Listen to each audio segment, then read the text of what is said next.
Channel. तो last lecture में हमने पढ़ा था introduction of solids and difference between crystalline and amorphous solids. तो अब हम पढ़ेंगे classification of crystalline solids. Generally ये 4 टाइप्स के होते हैं depending upon which type of intermolecular forces operating in them. ठीक है, मॉलिक्यूलर सॉलिड्स, आयनिक सॉलिड्स, मेटालिक सॉलिड्स, कोवलेंट और नेटवर्क सॉलिड। तो चलिए वन बाय वन स्टार्ट करते हैं।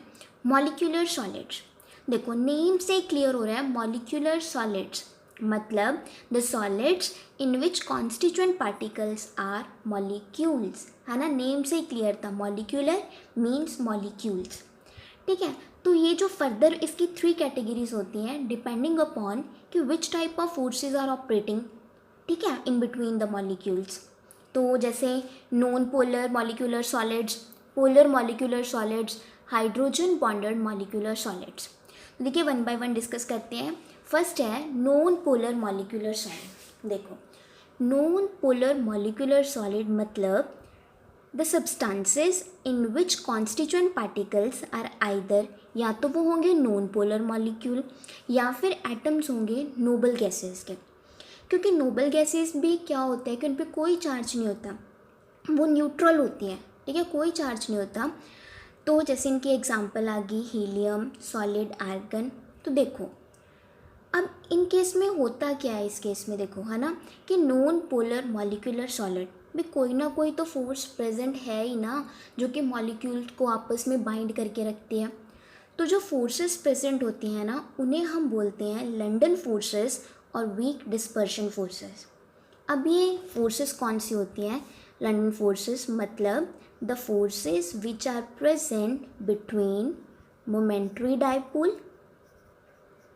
and induced dipole। अब ये क्या चीज़ है? देखो हम बात कर रहे हैं नॉन पोलर मॉलिक्यूल्स की। Non polar means no distinction, है ना, no distinction between positive and negative charge. कोई डिस्टिंक्शन नहीं होती, कोई उसमें पोल्स नहीं होते।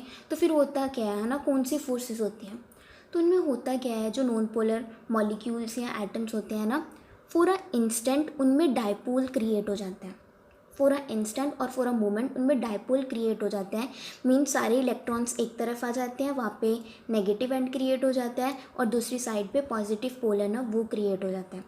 तो this type of dipole is called momentary dipole. क्या बोलते हैं? Momentary dipole.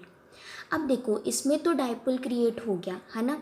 अब कोई भी जब नॉन पोलर एटम उसके क्लोज आएगा, ठीक है, क्लोज आएगा, तो इस मोमेंट्री डायपोल की वजह से ना उसमें भी डायपोल इंड्यूस हो जाएगा। जैसे देखिए ये वाला एटम लगा लो, है ना, या मॉलिक्यूल लगा लो। वैसे हमने हीलियम का एटम कंसिडर किया हुआ है। जब ये हीलियम का एटम इस मोमेंट्री डायपोल के पास जाएगा ना तो इसमें भी डायपोल क्रिएट हो जाएगा। देखो नेगेटिव, इधर पॉजिटिव क्रिएट हो गया, इधर नेगेटिव आ गया। तो अब इन नेगेटिव और पॉजिटिव में फोर्स ऑफ अट्रैक्शंस होंगी। ठीक है, that force of attractions are called London forces और वीक डिस्पर्शन फोर्सेस। कोई भी आ जाए, है ना, जैसे यहाँ पे एक आ गया एटम, तो इसमें भी क्या है, यहाँ पे पॉजिटिव पोल, यहाँ पे नेगेटिव पोल। ठीक है, ऐसे पोल्स क्रिएट हो जाएंगे। तो उन पोल्स में क्या होगी, फिर अट्रैक्शन होगी। अट्रैक्शन होगी तो उसी अट्रैक्शन के साथ वो आपस में बंधे हुए होते हैं। ठीक है, तो ये कॉन्सेप्ट होता है। तो हो गया ना क्लियर कि लंडन फोर्सेस जो momentary dipole and induced dipole है ना उनके बीच में प्रेजेंट होती हैं, हम उन्हें लंडन फोर्सेस बोलते हैं।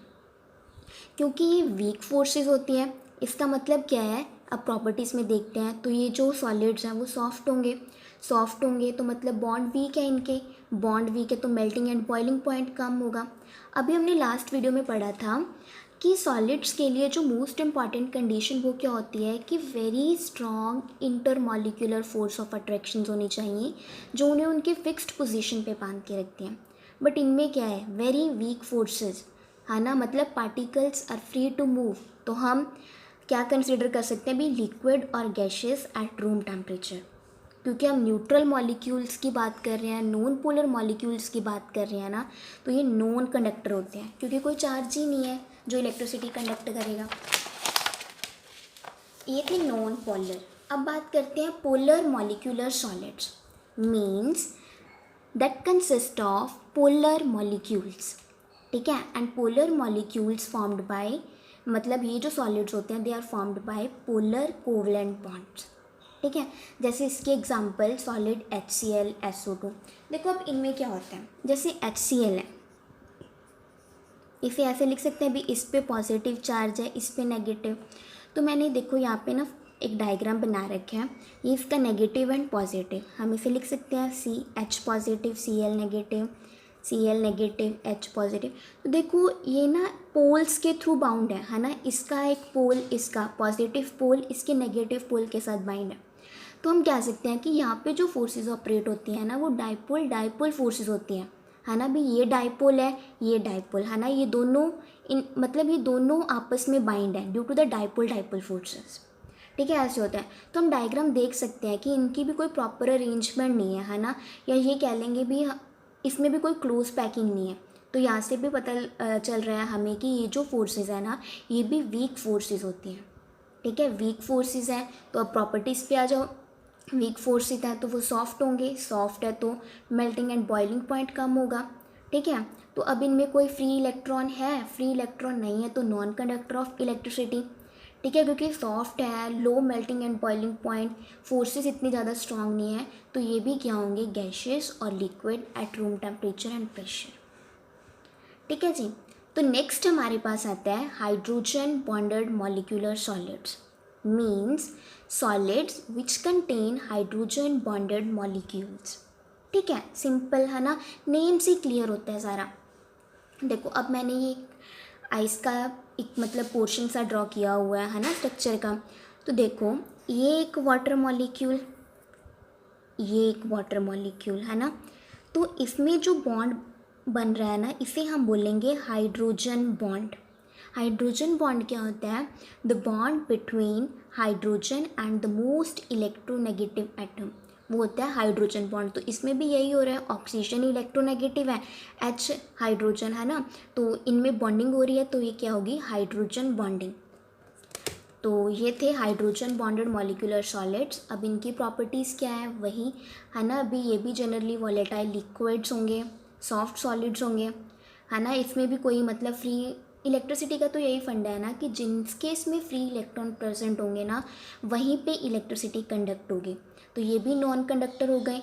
इनके जो मेल्टिंग एंड बॉइलिंग पॉइंट है ना वो in comparison to non polar and polar molecule वो ज़्यादा होते हैं, ठीक है। तो ये थी 3 कैटेगरीज ऑफ मॉलिक्यूलर सॉलिड्स।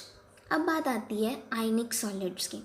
देखो यहाँ पे भी नेम से क्लियर है, ionic means positively and negatively charged ions, है ना। तो कह सकते हैं ना कि consist of positively and negatively charged ions that arranged in regular manner throughout the crystal. तो देखो ये NaCl का मैंने क्रिस्टल ड्रॉ किया। तो देखो इसमें क्या है कि प्रॉपर अरेंजमेंट है। ये जो छोटा डॉट है ये रिप्रेजेंट कर रहा है Na पॉजिटिव आयन को, ये बड़ा Cl नेगेटिव को। एक Na पॉजिटिव आयन वो स्ट्रांगली हेल्ड है by 6 Cl negative ion, and जो Cl नेगेटिव आयन है ना वो 6 Na पॉजिटिव आयन्स के। तो ये जो स्ट्रक्चर है ना, ये जो पैटर्न है रेगुलर अरेंजमेंट का वो थ्रू आउट का क्रिस्टल कॉन्टिन्यू होगा, ठीक है, थ्रू आउट का क्रिस्टल। तो हमें पता है कि जो पॉजिटिव एंड नेगेटिव चार्ज होते हैं उनके बीच इलेक्ट्रोस्टैटिक फोर्स ऑफ अट्रैक्शन या कोलम्बिक फोर्स ऑफ अट्रैक्शन होती है, ठीक है। क्योंकि वो बहुत ज़्यादा स्ट्रॉन्ग होती हैं तो ये क्या होंगे, very hard and brittle. Hard है तो मेल्टिंग एंड बॉइलिंग पॉइंट भी ज़्यादा होंगे, बट ये कह सकते हैं कि पुअर कंडक्टर है इलेक्ट्रिसिटी, क्योंकि कंडीशन ही क्या है कि फ्री इलेक्ट्रॉन्स हैं इसमें नहीं है, तो कैसे इलेक्ट्रिसिटी कंडक्ट करेंगे। तो पुअर कंडक्टर ऑफ इलेक्ट्रिसिटी। जो आयनिक क्रिस्टल्स हैं वाटर में सॉल्युबल होते हैं, other polar solvent. Strong bonding है ना, इसीलिए इनकी जो एंथैल्पी ऑफ वेपोराइजेशंस हैं वो भी ज़्यादा होंगे, ठीक है जी। ये था आयनिक सॉलिड्स। अब आते हैं मेटालिक। मेटालिक मीन्स मेटल्स, वही बात। तो इनमें भी क्या होगा कि जो कॉन्स्टिट्यूएंट पार्टिकल्स हैं ना ये मेटल आयंस, देखो डायग्राम में ये मेटल आयंस, ठीक है, metal ions which are immersed in the sea of electrons. अब इस केस में देखो there are number of electrons are there, ठीक है, कितने इलेक्ट्रॉन्स हैं, and all the electrons are mobile electrons, वो मूव कर सकते हैं। मूव कर सकते हैं मतलब electrons are free to move, free to move मतलब अब वो इलेक्ट्रिसिटी कंडक्ट करेंगे क्योंकि number of electrons are there, ठीक है, विच आर फ्री टू मूव, वो इलेक्ट्रिसिटी कंडक्ट कर सकें। तो ऐसे कह सकते हैं कि जो मेटेलिक सॉलिड्स हैं ना वो गुड कंडक्टर होते हैं इलेक्ट्रिसिटी के, है ना।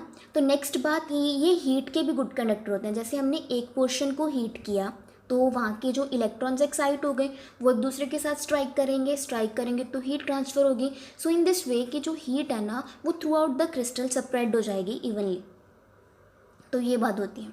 सेकेंडली ये हार्ड कैसे होते हैं, क्योंकि देखो नेगेटिव और पॉजिटिव, ठीक है, नेगेटिव पॉजिटिव आइंस प्रेजेंट हैं जिनके बीच में very strong forces of attractions होते हैं, ठीक है, वेरी स्ट्रॉन्ग। जैसे यहाँ पे सपोज ये इलेक्ट्रॉन है, ये इस आयन के साथ भी स्ट्रॉन्गली बाउंड है, इसके साथ भी, इसके साथ भी, इसके साथ भी। तो देखो कितना मतलब स्ट्रॉन्ग बॉन्ड होता है ये, है ना, पॉजिटिव और नेगेटिव आयंस के बीच। तो यही रीज़न है कि ये हार्ड होते हैं, इनका मेल्टिंग बॉइलिंग पॉइंट भी ज़्यादा होता है। एंड वन थिंग मोर, ये पॉजिटिवली चार्ज्ड आयंस को हम कर्नल्स भी बोलते हैं, ठीक है। इनके एग्जाम्पल कॉपर और अलॉयज़ वगैरह आ गए। फिर बात आती है कोवलेंट और नेटवर्क सॉलिड्स। ये बनते हैं नॉन मेटल एटम्स के which are linked to adjacent atoms. इनमें कोवलेंट बॉन्डिंग होती है, ठीक है। ये बोल सकते हैं कि कोवलेंट बॉन्डिंग होती है, 3 डायमेंशनल स्ट्रक्चर बन जाता है ना, मतलब कोवलेंट बॉन्डिंग के थ्रू। तो बहुत ही बड़े बड़े मॉलिक्यूल्स क्रिएट होते हैं जिन्हें हम जायंट मॉलिक्यूल्स भी बोल देते हैं। ये बॉन्ड्स बहुत ही स्ट्रॉन्ग होते हैं, ठीक है, and directional in nature. Strong bond है, दिस मीन्स जो भी एटम्स हैं they are held very strongly at their positions, ठीक है। बॉन्ड्स स्ट्रॉन्ग है तो क्या होगा कि वेरी हार्ड होंगे ये वाले सॉलिड्स, उनका मेल्टिंग बॉइलिंग पॉइंट भी ज़्यादा होगा। बट वही बात, इनमें फ्री इलेक्ट्रॉन्स नहीं है तो क्या होंगे, पुअर कंडक्टर ऑफ इलेक्ट्रिसिटी। अपना कार्बन के 2 एलोट्रॉप्स आते हैं, एक तो डायमंड, एक ग्रेफाइट, ठीक है। तो पहले हम डायमंड देखते हैं। ये एक स्ट्रक्चर ड्रॉ किया हुआ है डायमंड का। तो देखो ये सेंटर मतलब जो सर्कल है ना ये कार्बन को रिप्रेजेंट कर रहा है, ठीक है। वो फर्दर 4 कार्बन्स के साथ अटैच्ड है, 1 2 3 4 टेट्राहेड्रली, है ना। मतलब सेंटर पे जो this one is present at the centre of tetrahedron and these are present at the corners of tetrahedron, ठीक है जी। तो हम कोई भी देखेंगे ना वो टेट्राहेड्रली ही बाउंड है। तो इन दिस वे एक 3 डायमेंशनल नेटवर्क बन जाएगा स्ट्रॉन्ग कोवलेंट बॉन्ड्स का that make the diamond very strong, है ना, वेरी स्ट्रॉन्ग और वेरी हार्ड बनाते हैं ये कोवलेंट बॉन्ड। देखो अब कार्बन के केस में क्या होता है कि 4 वैलेंस इलेक्ट्रॉन्स होते हैं, है ना। तो यहाँ पे 4 ही बॉन्ड बन रहे हैं, कोई वैलेंस मतलब कोई इलेक्ट्रॉन फ्री नहीं है, all the 4 are involve in bonding, ठीक है। चारों के 4 बॉन्डिंग में इन्वॉल्व हैं, कोई वैलेंस इलेक्ट्रॉन नहीं है। वैलेंस इलेक्ट्रॉन नहीं है तो क्या होगा कि ये पुअर कंडक्टर होंगे इलेक्ट्रिसिटी के। फिर वही रीज़न आ गया, है ना। तो मेल्टिंग एंड बॉइलिंग पॉइंट तो ज़्यादा होंगे क्योंकि हार्ड है ये। फिर नेक्स्ट बात आती है ग्रेफाइट की। ग्रेफाइट, है ना, इसमें भी क्या है कि कोवलेंट बॉन्ड्स होते हैं बट इसकी प्रॉपर्टीज़ है ना वो डायमंड से समवट डिफरेंट होती हैं। वो क्यों होती हैं देखो। अब इसके केस में देखो एक जो कार्बन है ना वो फर्दर 3 कार्बन्स के साथ बॉन्ड बना रहा है, ठीक है। कितने के साथ, 3 के साथ बॉन्ड बना रहा है in the same layer, layered structure है, ठीक है। सेम लेयर में 3 कार्बन्स के साथ बॉन्ड बन रहा है तो 4th इलेक्ट्रॉन तो फ्री है ना। तो जो 4th वैलेंस इलेक्ट्रॉन है ना वो इन बिटवीन द लेयर्स होगा, है ना। एंड वो जो 4th इलेक्ट्रॉन है that is free to move, वो फ्रीली मूव कर सकते हैं, फ्रीली मूव कर सकते हैं। दैट मीन्स अब वो क्या इलेक्ट्रिसिटी कंडक्ट करेगा। तो यही रीज़न है कि हम इसे बोलते हैं गुड कंडक्टर ऑफ इलेक्ट्रिसिटी। जो ग्रेफाइट है good conductor of electricity. Next ये सॉफ्ट होता है ग्रेफाइट। कैसे सॉफ्ट होता है, क्योंकि देखो एक लेयर, दूसरी लेयर, तीसरी लेयर, डिस्टेंस है ना जो इन लेयर्स के इन बिटवीन वो बहुत ज़्यादा डिस्टेंस होता है, ठीक है। डिस्टेंस बहुत ज़्यादा होता है, सिर्फ weak van der Waal force of attractions होती हैं जिसकी वजह से क्या होता है कि ये जो लेयर्स है ना आपस में स्लाइड भी कर सकती हैं क्योंकि डिस्टेंस ज़्यादा है। डिस्टेंस ज़्यादा होने की वजह से ये सॉफ्ट होती हैं, स्लाइड कर सकती हैं, है ना, क्योंकि weak van der Waal force of attraction है, that's why they can slide over each other. तो यही रीज़न है कि ये गुड सॉलिड लुब्रिकेंट्स भी एक्ट करते हैं। आई होप ये वीडियो आपको समझ आई होगी। Thanks for watching.